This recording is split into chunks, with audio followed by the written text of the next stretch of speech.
రైతులు బాగా ఇబ్బంది పడటం జరిగింది. వాళ్ళ సమస్యలు తెలుసుకునేదానికి, వాళ్ళకి అండగా నిలబడేదానికి నేను ఇప్పటికీ 5 జిల్లాలు పర్యటిస్తాం కూడా జరిగింది.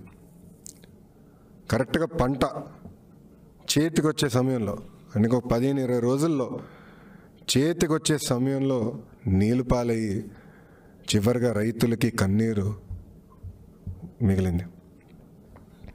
నేను రైతుల కోసం పోరాడుతుంటే, రైతులకి న్యాయం చేయండి అని ప్రభుత్వమైన డిమాండ్లు చేస్తుంటే, ఈరోజు జగన్ రెడ్డి గారి తోడు దొంగలు అందరూ కలిసి నా పైన ఎదురు దాడి చేస్తాం జరుగుతుంది. ఇది చాలా బాధాకరం. ఒక మంత్రి గారు వచ్చి ఏ హోదాతో లోకేష్ తిరుగుతున్నాడు అని అంటారు, ఇంకో మంత్రి గారు వచ్చి ఏ అధికారంతో లోకేష్ తిరుగుతున్నారని దాడి చేస్తున్నారు. నేను వాళ్ళకి ఒకటే చెప్తున్నా, నాకు హోదా లేదు, అధికారం లేదు, మానవత్వం ఉంది. రైతులు కష్టాల్లో ఉన్నప్పుడు రైతులకి నేను అండగా నిలబడతాను.